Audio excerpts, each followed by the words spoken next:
जय माता दी। साथियों, आप सबका स्वागत है हमारे इस भक्तिमय कार्यक्रम में।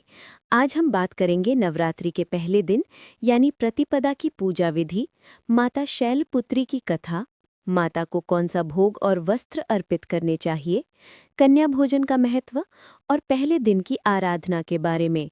तो आइए बिना देर किए शुरुआत करते हैं माता रानी का स्मरण करके। सब मिलकर बोलिए, जय माता दी। कलश स्थापना और पूजा विधि। नवरात्रि का पहला दिन बहुत विशेष होता है। इस दिन माँ दुर्गा का स्वागत होता है। सुबह जल्दी उठकर स्नान करें, शुद्ध वस्त्र पहनें और मन को शांत करें। मंदिर या घर के पवित्र स्थान पर मिट्टी से चौकोर वेदी बनाइए। उस पर जौ बोइए और बीच में कलश स्थापित कीजिए। कलश पर स्वस्तिक का चिन्ह बनाइए, उसमें जल भरें, उसमें आम के 5 पत्ते लगाएं और ऊपर नारियल रख दें। कलश को लाल कपड़े से बांधें। इसके बाद अखंड ज्योति जलाइए जो पूरे 9 दिनों तक प्रज्वलित रहे। अब माता शैलपुत्री का ध्यान करें और उन्हें लाल फूल अर्पित करें। नवरात्रि के पहले दिन माता शैलपुत्री की पूजा की जाती है। इस दिन माता को सफेद या हल्के पीले रंग का वस्त्र पहनाना सबसे शुभ माना जाता है। सफेद रंग पवित्रता और शांति का प्रतीक है। आप अपनी प्रतिमा या चित्र पर सफेद चुनरी चढ़ाकर माता को प्रसन्न कर सकते हैं। भोग।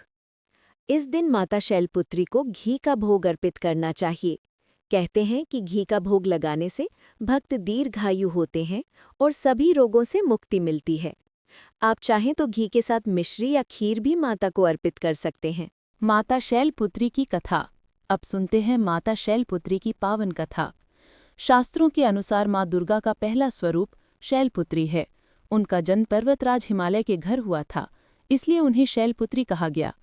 पिछले जन्म में वे सती थीं। जब उनके पिता दक्ष ने भगवान शिव का अपमान किया तो सती यह अपमान सह न सकीं और उन्होंने अग्निकुंड में कूदकर अपनी देह त्याग दी। इसके बाद अगले जन्म में वे पर्वतराज हिमालय के घर जन्मी और पुनः भगवान शिव को ही अपने पति के रूप में प्राप्त किया। माँ शैलपुत्री के दाहिने हाथ में त्रिशूल है, बाएं हाथ में कमल पुष्प है और वे नंदी बैल पर सवार रहती हैं।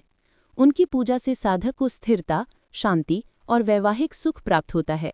सब मिलकर बोलिए, जय माँ शैलपुत्री। नमस्कार। नवरात्रि में कन्या पूजन का विशेष महत्व है।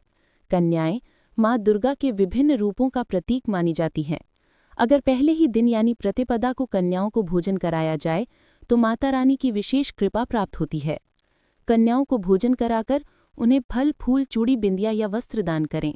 मान्यता है कि ऐसा करने से माता रानी तुरंत प्रसन्न होती हैं और घर से दरिद्रता व संकट दूर हो जाते हैं। कन्याओं की सेवा करने से घर में सुख, समृद्धि और सौभाग्य की वृद्धि होती है। नवरात्रि के पहले दिन की पूजा को आधार माना गया है। अगर पहले दिन विधि विधान से पूजा की जाए तो पूरे 9 दिन शुभ फलदायी होते हैं। इस दिन माता का ध्यान करके यदि आप अपने जीवन की किसी समस्या से मुक्ति की प्रार्थना करें तो माता रानी अवश्य सुनती हैं। बस मन शुद्ध होना चाहिए और आस्था अटूट। तो दोस्तों, ये थी नवरात्रि के पहले दिन की संपूर्ण पूजा विधि, माता शैलपुत्री की कथा, भोग, वस्त्र और कन्या पूजन का महत्व। अगर आपको ये जानकारी अच्छी लगी हो तो वीडियो को लाइक करें, चैनल को सब्सक्राइब करें और कमेंट में लिखना ना भूलें। जय माता दी। माता रानी आप सबकी